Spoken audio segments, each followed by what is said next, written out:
Welcome back to the Pro Football Hall of Fame for our last one of the year, our last before the snap program of the school year. I think we're at 34 or 35 different programs for the year. So we're sad, we're bitter, it's bittersweet, we're happy, we're excited, we're all of the above for our last before the snap program here today, featuring our very special guest Jordyn Johnson, who we'll get to here in a bit. But first off, as always, if you're a returner, if you've watched this program before, if you've seen our Before the Snap program, we first want to thank you for being our return watcher, return viewer. We can't thank you enough. If this happens to be your first one and you just caught the last program of the entire year, you guys are in for a great program. This program is here to showcase all the different careers in and around the NFL to show that there's more than being a player. There's more than being a coach, and there's more than just those jobs that come to mind when you think of sports. There are so many different careers out there that are involved with the field of sports and in the sports industry. And today we're going to be talking about, I got to look back to make sure I get it right, the manager of marketing, promotions, and events. So a very cool career, a lot of cool stuff we're going to get to talk about today. And you guys are in for a great, great program. As you know, my name is Jake Ray, and I'm the Youth and Education Manager here at the Pro Football Hall of Fame in Canton, Ohio, the most inspiring place on earth. And our mission here at the Pro Football Hall of Fame is to honor the heroes of the game, to preserve its history, to promote its values, and to celebrate excellence everywhere. And those values we promote are those of commitment, integrity, courage, respect, and excellence, all of which not only make our Hall of Famers, and you might get a sneak peek of our Hall of Fame gallery today, all of our Hall of Famers great on the field and get those bronze busts here in Canton, Ohio. It makes them great men, great brothers, fathers, sons, members of their community. And truly, these values can make you a great employee. So you're going to hear how these values kind of continue to pop up in some of the answers we talk about today. And it just goes to show how important that those values are. A few thank yous we got to pass out for the program. First of all, Jordyn, thank you so much for giving time out of your busy schedule. We know the NFL isn't just a job that you do now 17 weeks or 18 weeks in the fall. It's a full year commitment, every day of the year type job. So we thank you for taking time out of your day and being part of the program. And no pressure, but it is the last one. So thank you for being a part of our Before the Snap program today. Secondly, I'd like to thank our teachers, administrators, educators, professors, admissions counselors, whoever you might be, who either sent this program out or tuning in today, allowing their students to view the program or giving them the information about today. We can't thank you enough. This program is here to showcase that next generation of college students who are going to be working in the sports industry. One day will be in this seat right here. And a Jordyn seat and a Nathan seat to showcase that there's so many great careers out there that you can have in sports.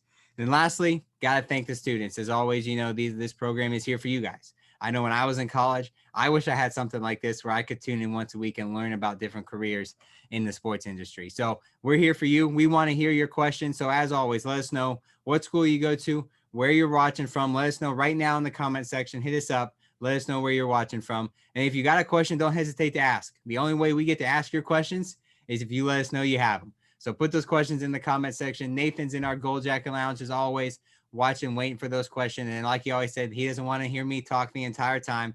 He wants to hear your questions. So make sure you submit them. Let us know your name, the school you go to, and your question.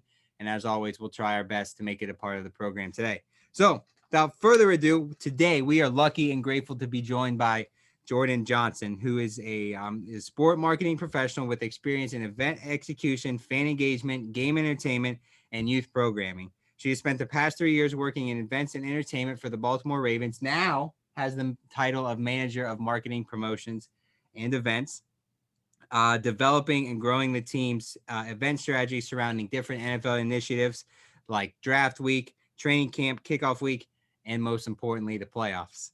Jordyn is responsible for overseeing the largest musical ensemble, the Baltimore Ravens marching band. Baltimore's Marching Ravens, one of only 2 full-time marching bands in the entire league.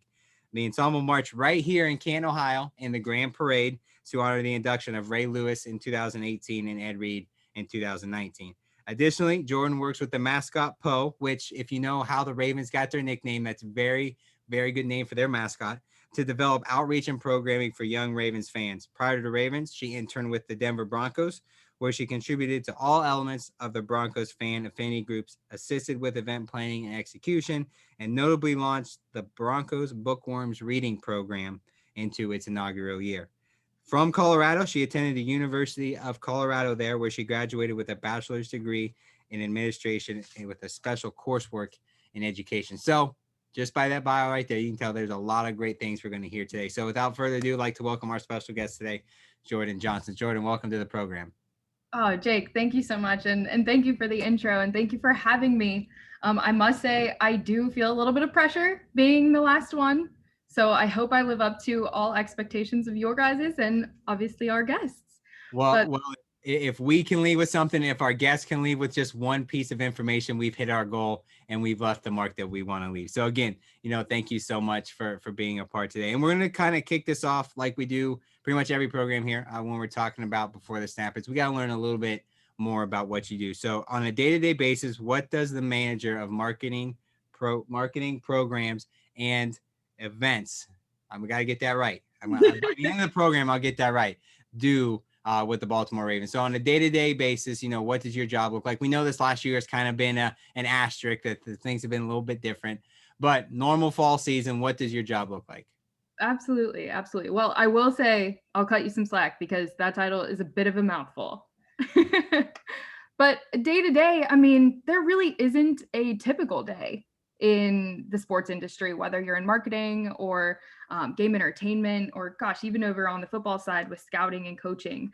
But for me, some of the things and the elements that are in each day, regardless of being virtual or being in person, are meetings and just brainstorming with the team, really strategizing what a program or an event will look like. And then really just kind of looking big picture and then getting down in the weeds and making sure it can get done and things can be executed to the best of their ability. Now, I said you will work a lot with different initiatives that the league does on the day, whether that's, the draft. We just had the draft here a couple weeks ago. We're looking forward to the kickoff here in a couple months. So let's look at, because I like to take kind of that, we have your day-to-day basis and all the planning and promoting of different events, but when it drills down to game week. So what does a game week look like for you, starting on a Monday or a Tuesday, depending on when the game is played, and leading up to that game on Sunday. And then on game day, what does your day look like then? Absolutely. Game week, game day is truly a team effort for our group. So we've got people who are working on Ravens Walk, which is our kind of activation space outside of the stadium before the fans get inside. We have a team who's working on inside the stadium activations, whether that's halftime performances and things like that. And then I work specifically with our entertainment groups on game day, most specifically the marching band that you mentioned earlier. So Baltimore's Marching Ravens has rehearsals every Wednesday evening. So on game week, they are there and getting ready, making sure they're logistically prepared. We know what we're marching, when we're marching, what our timing is. That's very important on game day in the NFL and for our groups. So leading up to the week, it's a lot of prep. It's a lot of making sure security lists are sent out. It's making sure that we're going to have something to eat. It's making sure that we know any new protocols, any new changes with the script or the timing on game day. We've got rehearsal on Wednesday, and then typically on a Friday before a home game, our marketing team is at the stadium. So we're actually located out at our facilities where our offices are, but we spend Fridays on a game week at the stadium, getting the stadium ready, whether that's, putting helping our stadium ops team put out bike rack, if it's doing any sound checks that need to be done before the game, just really buttoning things up before the big reveal, I guess, of each game day, because we only get 10 of them, and so it's a big opportunity. So, looking at that, normally that's a normal work week, but we know that this last year, the last football season was totally different. We mentioned before we came on camera here, unprecedented times that were taking place. So how did the pandemic truly affect what you do? There's no fans in the stands, minimal, if that. You're working from home. You don't get to go to the stadium all the time. How did that truly affect you? Because from what you've said so far, it sounds like, your boots on the ground a lot of the time you're working. So how did that affect you? And what were some of the adjustments you had to make that truly, when we're all almost out of this thing here now, that truly helped you become a better employee and can, help you down the road? Absolutely. I mean, as I'm sure everyone listening in here today can relate, everything has kind of shifted and pivoted in this past year and almost year and a half, really. So for us specifically, we went from think, our normal execution, our live events, the things that we've mastered, to now this virtual space where we're learning right alongside our fans. We're learning how to tune in, we're learning how to host, these special opportunities virtually that we would typically do on a big stage with a big group of fans. And so we really had the opportunity to rethink about the strategy behind everything that we do. Um, we went from being masters to now learning and having this new challenge, and really just rethinking big picture of what's our goal here, and what are we trying to get across to our fans, who are we trying to engage with for this specific opportunity. So a lot of adjustments there, and we had a lot of opportunities to learn how to pivot and adjust and be flexible. um, Embrace the uncertainty was a common phrase around the Ravens. And we also had the opportunity to explore some new areas, which I'm sure we'll talk a little bit about, with the youth development and the opportunities that Poe's had this past year to engage virtually with more fans, arguably, than he has in the past. And you mentioned we're almost out of it, and we are, but we're still adjusting there too. With our events come new safety standards and new protocols that we need to put in place to make sure not only our fans are safe, but our personnel, and it's a safe and welcoming environment for everyone. Absolutely. Yeah. And, kind of pivoting off of that, you mentioned you've learned so much and the staff has learned so much. So you look at these students who are in college who are going to be, stepping into these roles that are opening, taking internships and taking entry level jobs. If you were to give a message to them and say, out of all of my time here in the last calendar year and a half, here's what I've learned. So what's that one important thing that you've taken away that you should say, hey, if you're coming into a full-time job or an internship, bring this to the table? I think there is some intangibles there. There's the opportunity and the willingness to be flexible, to move on a dime, basically, to flex and adjust. But I also think that there's some technical skills that can be brought to with exploring what's out there in the virtual space and being aware of what's happening, whether it be with other teams or other leagues, and gosh, even other entertainment industries. Just having an awareness of where we're at and being able to come in and be a key contributor to brainstorming, and idea creation, and all of those things.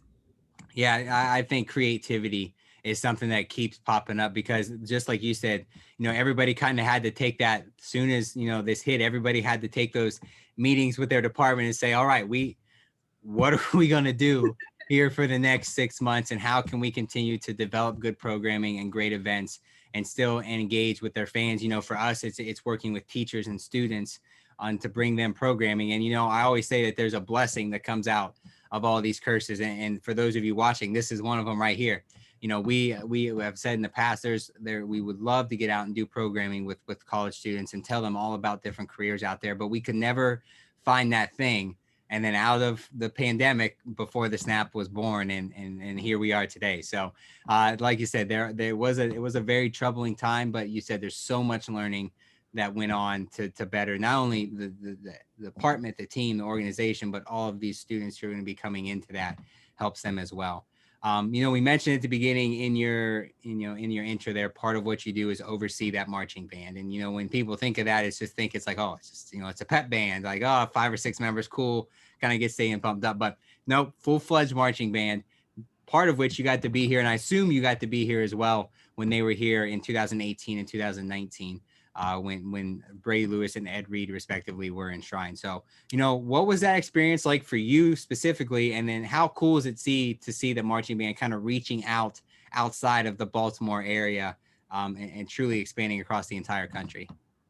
Yeah, it was an amazing opportunity. I worked on coordinating logistically kind of their time there, and I was a part of kind of getting them there and making sure they were good. But once they were there, the best part for me was just seeing them interact with the people there.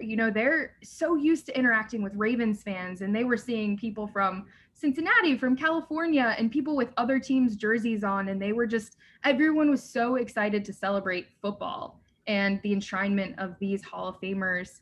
And it was such a great opportunity to see how football itself brings these people together, and the marching band having them represent us, the Baltimore Ravens, and having them do it with such passion and such energy it was an awesome experience. Yeah, you mentioned football bringing people together, and we might touch on how the game of football does that here in a bit, because here at the Hall of Fame, and I'm sure there in Baltimore, we're unapologetically football. We know the game. There are so many things out there that can teach life lessons, but we're pretty biased in saying the game of football might be the best to do that. And speaking of Ed Reed and Ray Lewis, what better way to showcase their enshrinement here in the Hall of Fame than to take you, all of our viewers, and Jordyn, you as well, live to our Hall of Fame gallery. Nathan Martin has got up out of his seat and moved over to the Hall of Fame gallery, the mobile version of Nathan watching some Facebook questions pop up here. He's actually going to come to us live right now from the Hall of Fame gallery in front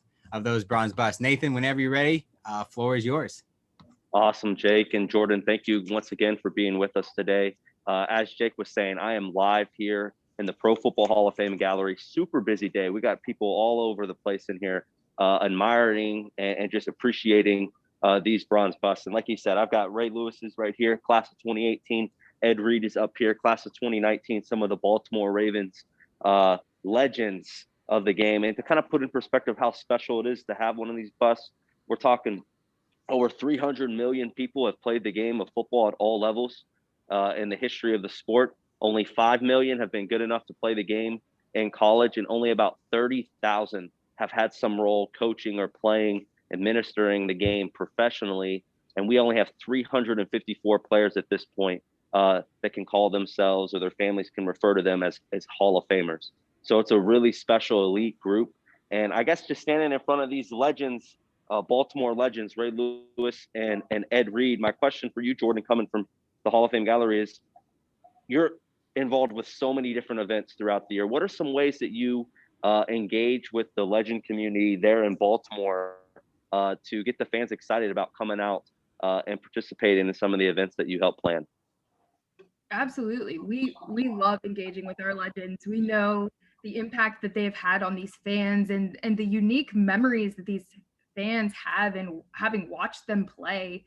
And so having the opportunity to bring them out to an event, whether it be to sign autographs or to speak or do a question and answer with some folks on our digital team, it's just great to be able to bring them such unique content that we haven't been able to do before.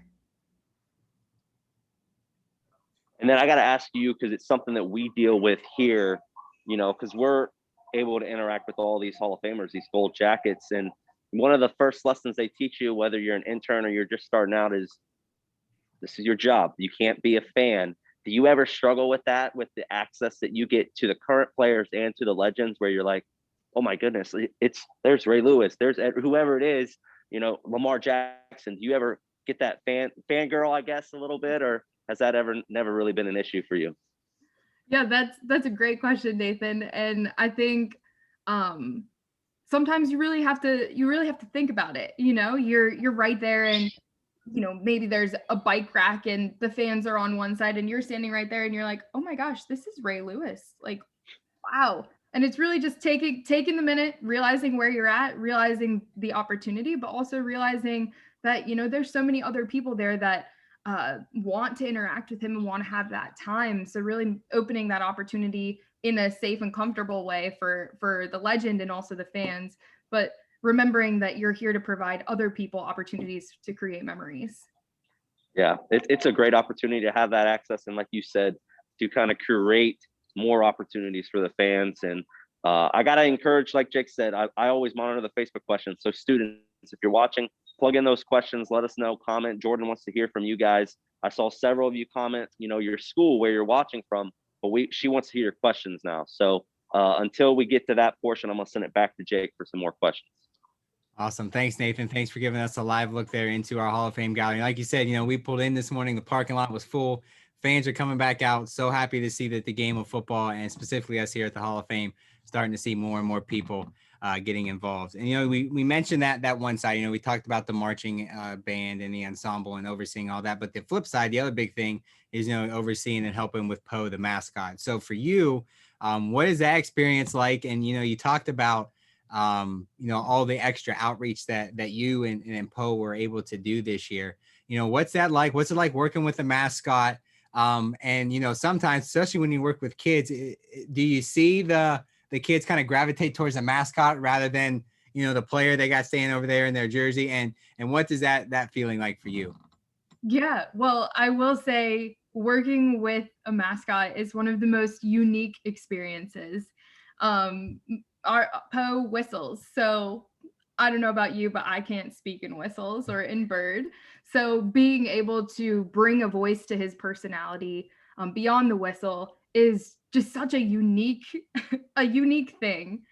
So Poe himself, as you kind of mentioned, Poe interacts with fans in a way that no one else can. A player can't, our staff can't, not even our cheerleaders can. So he's really that face of the brand, and yeah, we do tend to see him, like a lot of kids gravitate towards him. He's kind of their face, and they're something that's easy for them to relate with. And I work really closely with our mascot program manager on some of this programming, and it's really great to work with him on, hey, what are some of those things that we've seen work really well for Poe, even if it was something that just happened offhand. So it's unique. That's the best way I can describe it. It is truly a unique opportunity to help bring his personality and match his personality. I've never, interacted with any other being who has that amount of energy and Yep. and honestly so comical, just always making me laugh. We'll say mascots are a different breed. They are definitely something that they bring the party with them for sure. And you mentioned it, it just brings every up. Like I've never seen a sad mascot or people sad around a mascot. It always brings that uplifting spirit to everybody. So now that we've kind of talked a little bit about your job, some of the things you oversee, I kind of want to dive into those those different tips and tricks you might have for those next generation of students, maybe something you wish you would have learned, coming up. So, I want to go all the way back to high school. I know that's probably not too long ago. But so, normally, you're coming up through high school, you sort of kind of have an idea what you want to do. A lot of students, and this is okay if you don't, but if you don't have it, you may not know what you want to do. So what would be a tip or a trick you want to tell somebody that might be in those shoes right now? They're getting ready to graduate high school, go into college, start trying to find their career path. What is one thing that they can do to kind of help set themselves up to pick that right career path and get involved in something that they're going to enjoy? Yeah, that's a great question. And regardless of where you are in your passion search and finding what you think will be the best thing for you, I think the best piece of advice that I can give is just be open and be willing to try anything that comes your way, within reason, but to try anything that comes your way, because it's just as important to figure out what you don't want to do as it is to figure out what you do want to do. And I also want to say that it's okay if those passions change over time. If they're different in high school than they are when you're in college, and even after you leave college, if they change, that's okay. And it's just another opportunity to broaden the skills that you have and the experience that you bring with you, to your next opportunity. So you find what you want to do. You've got the career, whatever it is. We're going to say obviously make sure it's involved with sports somehow. But you find that career. Something that's stressed to me, stressed to students nowadays is how important it is to network and get out and we've had people call it build relationships, whether it's network, build relationships. I love the quote. Jameer Howerton, who's a teammate of ours here at the Hall of Fame, actually on this program said that your net worth is your network. Just goes to show how important building that network is. So for someone who's in college right now, trying to build a network, build those relationships, how did you do it when you were in school? What were some of the things you did to help build that? And some of the things they can do right now, sitting at home, sitting in a dorm room, on summer vacation, at their job, that they can do to start building those relationships? Yeah, I'm going to sound like I'm making a plug for LinkedIn, but that's truly the way that I reached out to people and made some connections and learned all of the opportunities that were out there in sports. And like you, Jake, I wish I had a program like this to tune into every Friday to learn a little bit more in depth and ask my questions in more of a forum. But there's a lot of value in sending a private message to someone on LinkedIn and saying, hey, you sound like you have a great job. I want to learn a little bit more about it. Do you have 10 to 15 minutes that I can ask you some questions? And, in our shoes as professionals in the sports world, we're looking for the next generation of professionals that are going to come into the sports world. So we're willing to talk and develop and be a resource for students who are interested in that, because already you're showing the initiative and the passion for wanting to be there. Yeah, I think that's the first and biggest thing, showing that extra motivation. Anybody can send an email or connect on LinkedIn or shake a hand at a networking event, but it's that next step. And personally, we've hired, Nathan and I and our boss Jerry have hired people. I'm sure you've been through the hiring process as well, where if you have a stack of resumes and you might have met a couple of them and they went that extra mile, it's very easy for those resumes to just easily make their way to the top of the pile.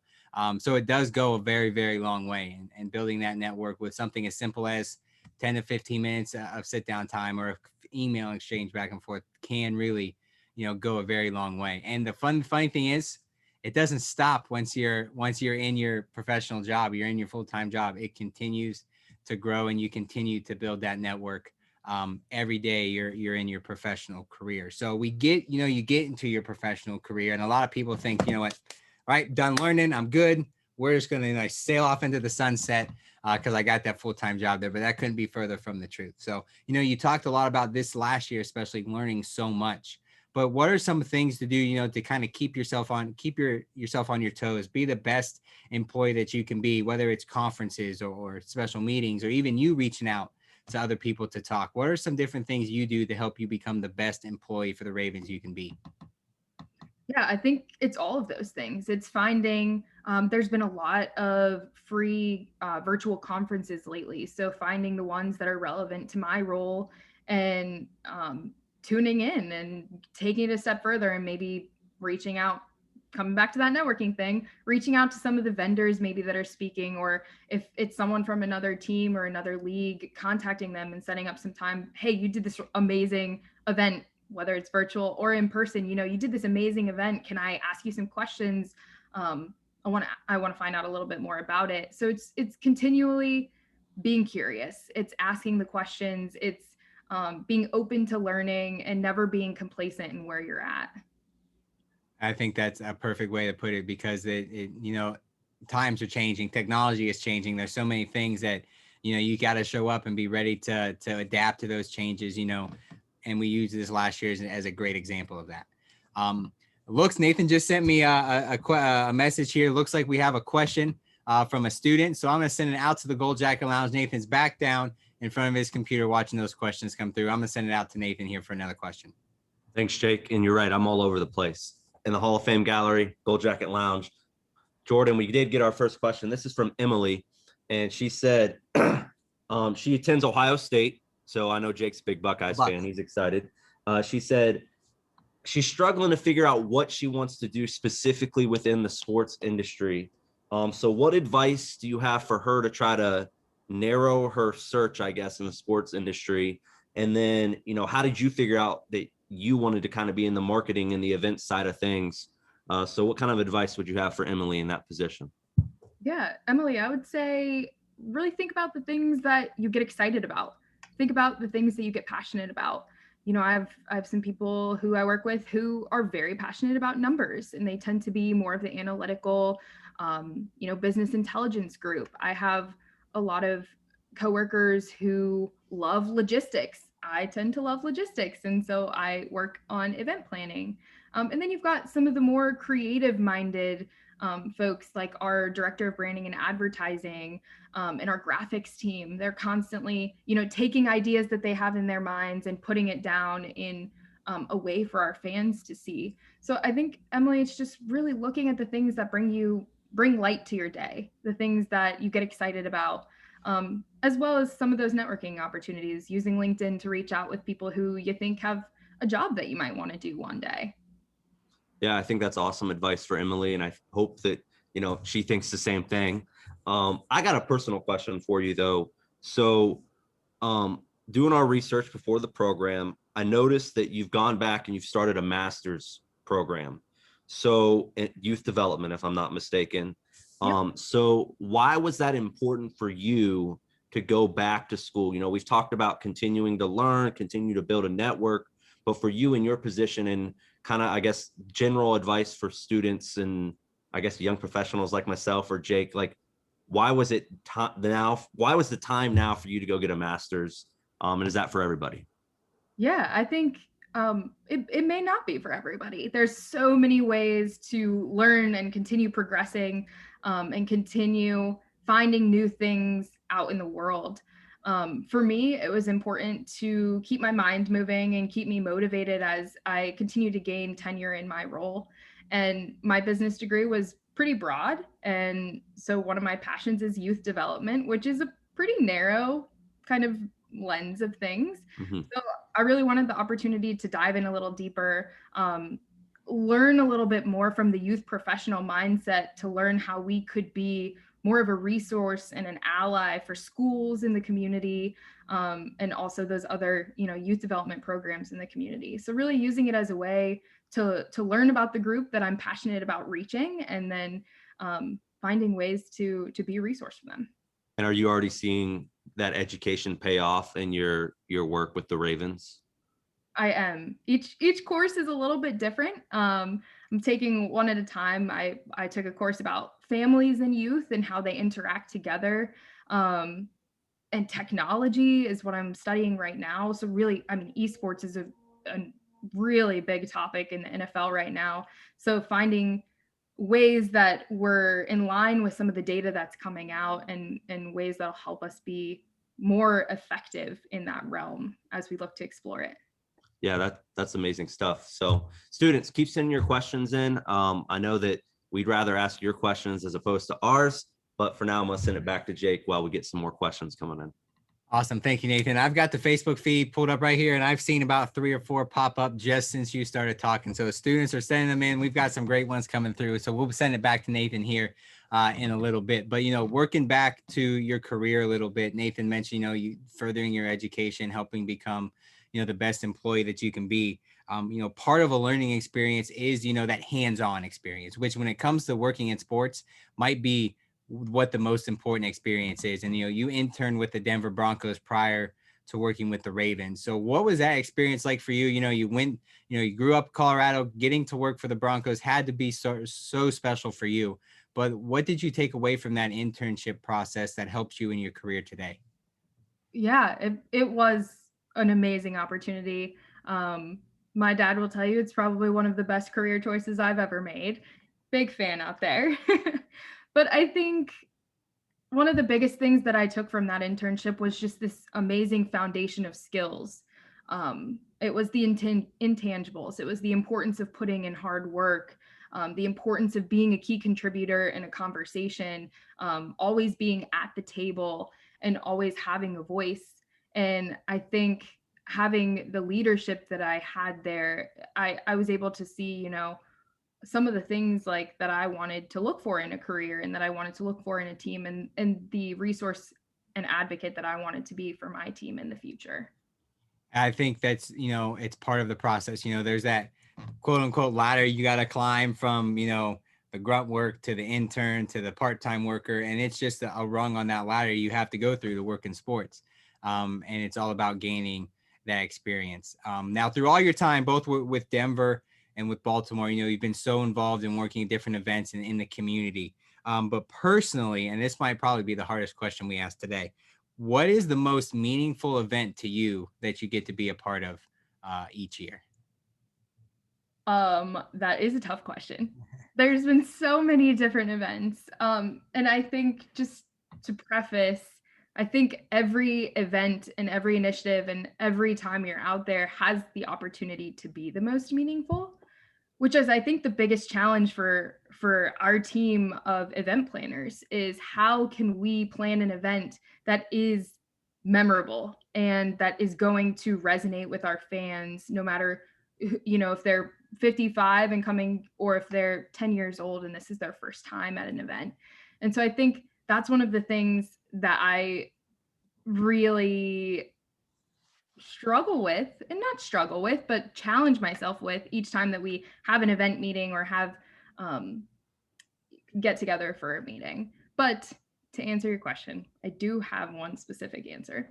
And it actually relates to the NFL draft. So in 2019, that was the last time that we celebrated draft in person in a large scale with our fans. And we had this amazing opportunity to work with a very special 13-year-old named Mo Gaba. And he was diagnosed blind at a very young age and has just been this pivotal and inspirational human for Baltimore.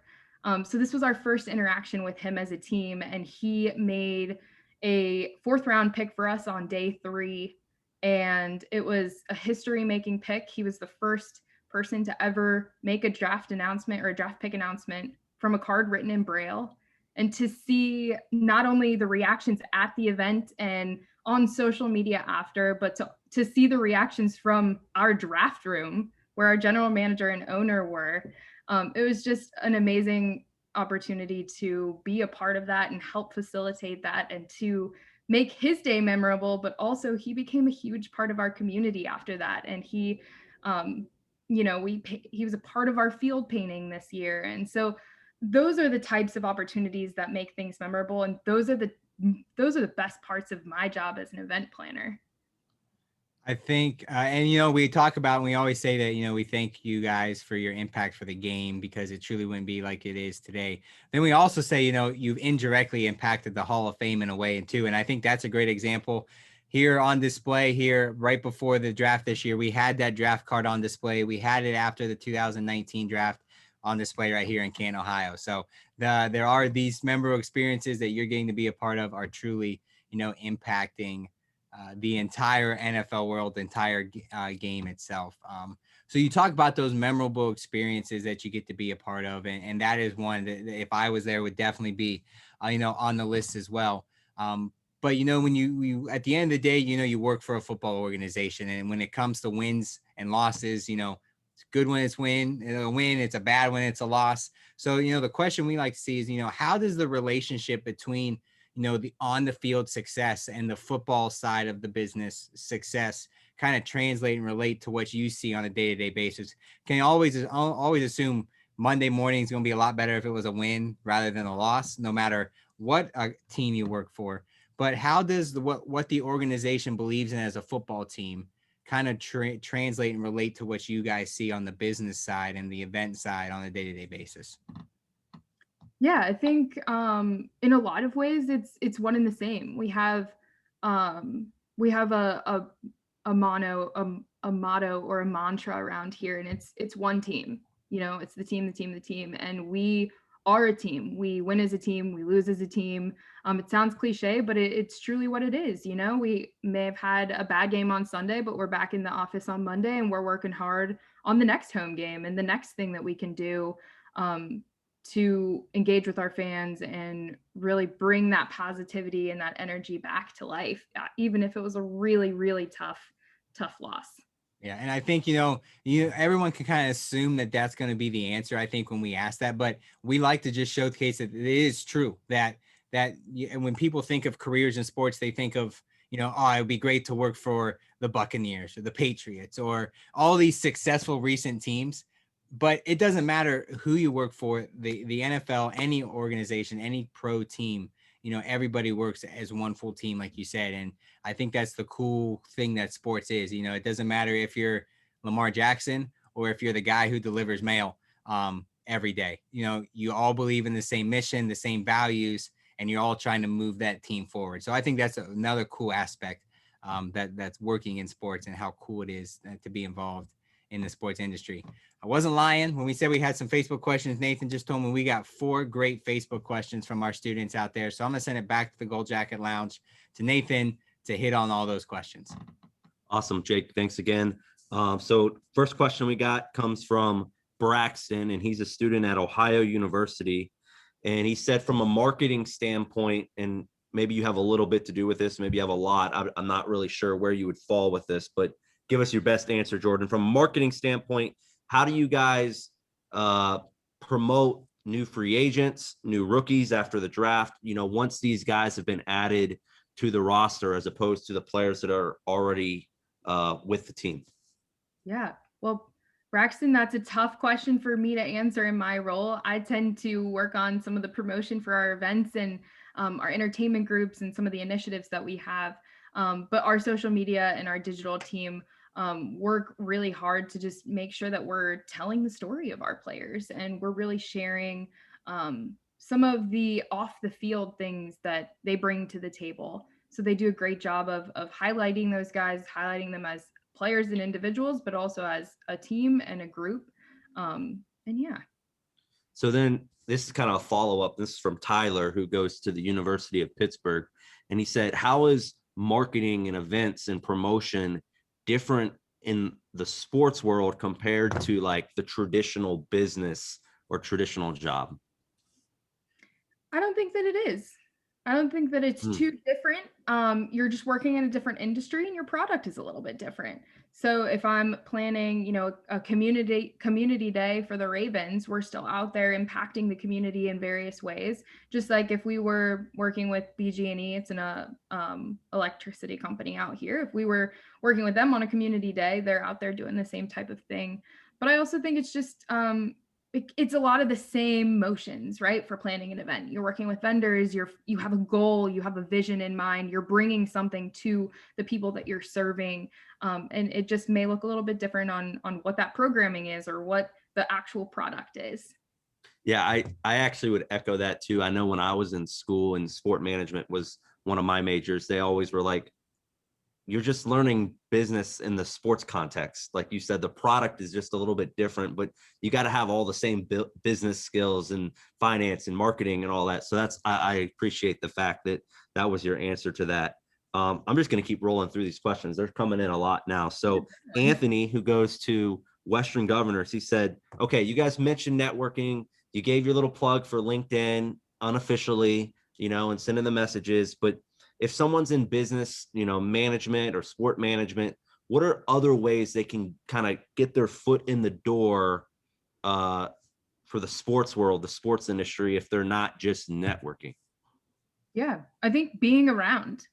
If there's a team that obviously there's some geographical barriers sometimes if your team isn't your hometown team, but I think it's just being around and being familiar with the landscape. If you're interested in working in marketing for a sports team, make sure you're out there at events and you can speak to some of the coolest things that you saw there. Hey, how did you execute that? It's still a lot of asking questions and being curious, but it may change just the way that you're networking. It may be in person, it may be a little offhand, it may not be as formal, but it's just really finding those ways to be involved, be knowledgeable, and ask those questions that'll be memorable on the professional's end.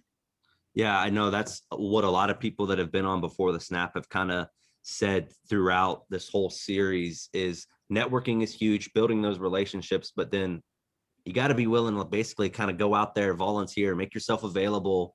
It may not be, I guess, the sexiest job or thing that you're doing, but you're proving that you have a strong work ethic and that you're willing to do really whatever you're asked to do, and you can work on teams so that when that internship or whatever it may be opens up, they go, I remember that person. They volunteered and helped with parking or whatever it may be, crowd management.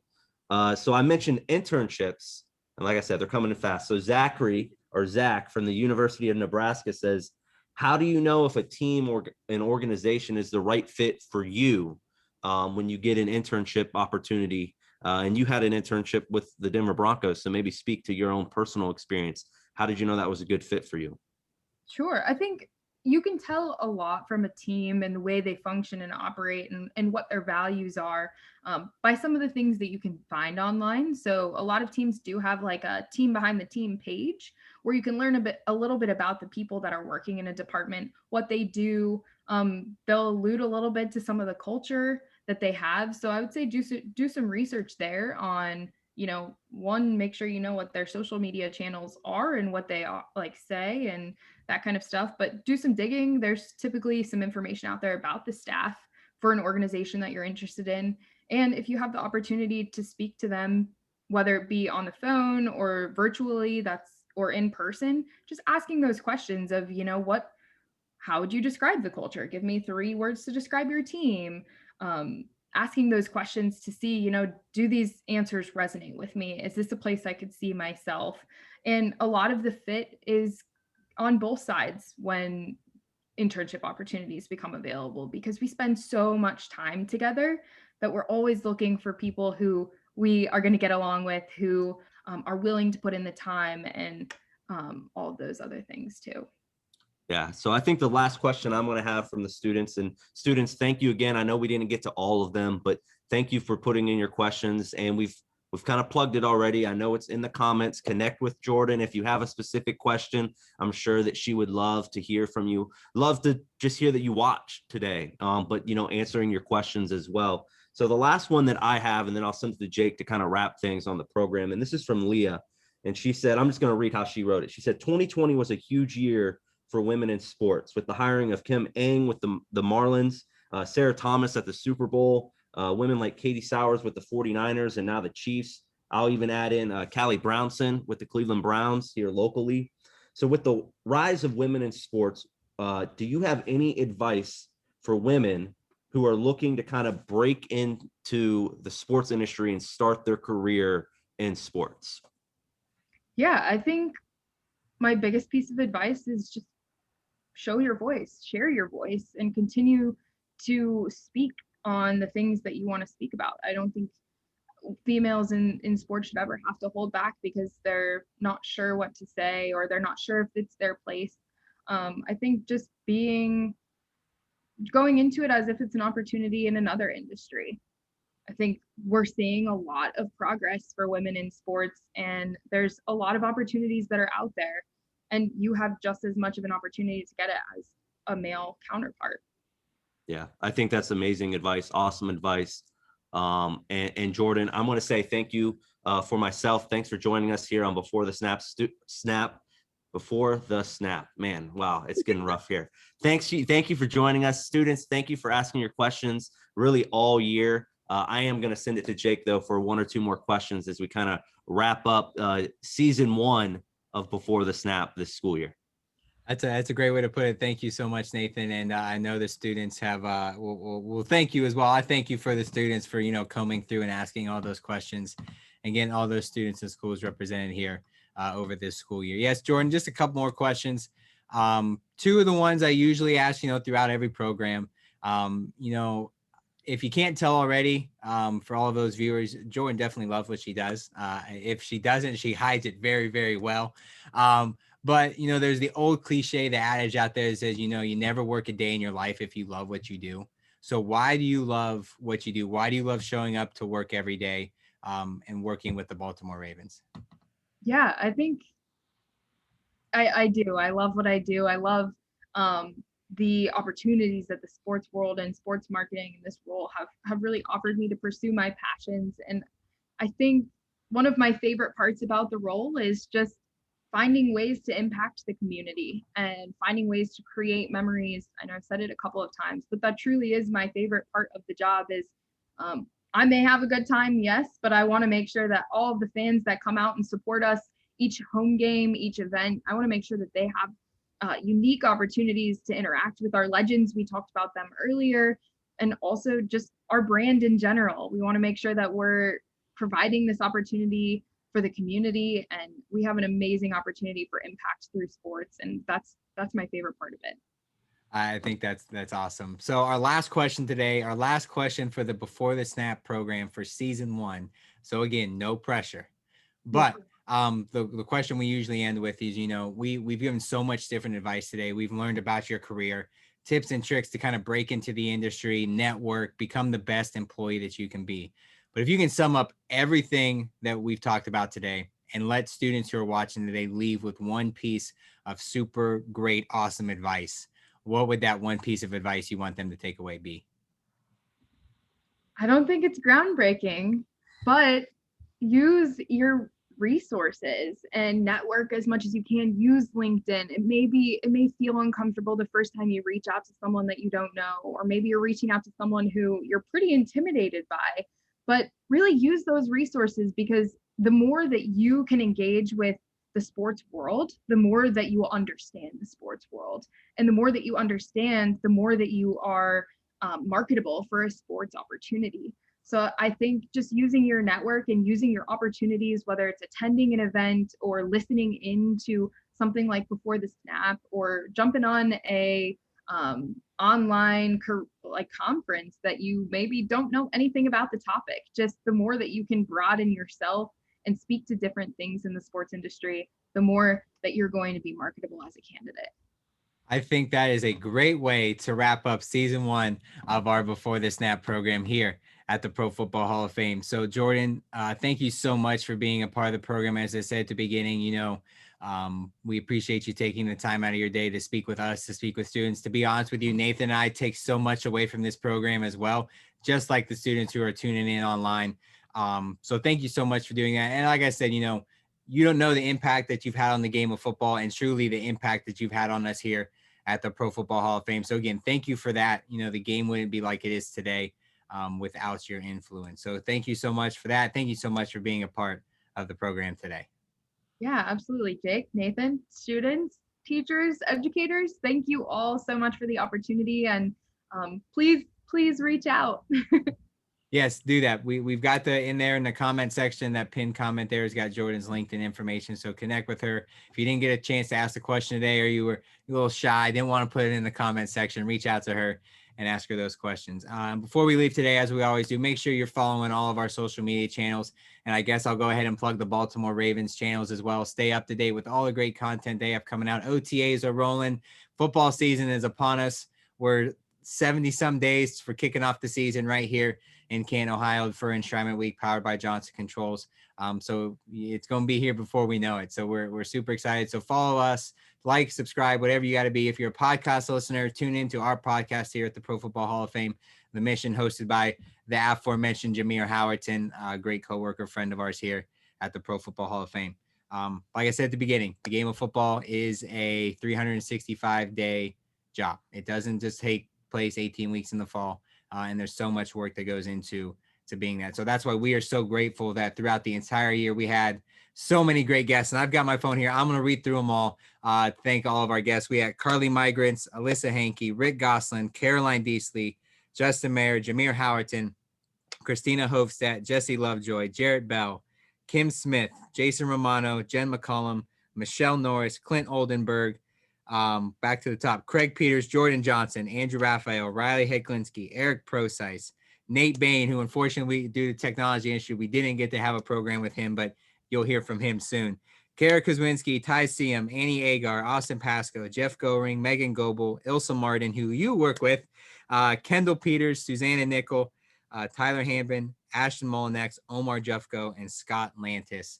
All 34, 35 of them. We are so grateful for their time. And I hope everybody who tuned in learned one thing that they can take away and apply their career. So for myself, Nathan Martin, Kara Kozinski, Jerry Shockey, and all of our staff here at the Pro Football Hall of Fame, we want to thank you for tuning in to this Before the Snap series and truly all the programs this school year. So from all of us, thank you so much. And we'll see you back for Before the Snap next fall. So make sure you tune in. Bye, everybody.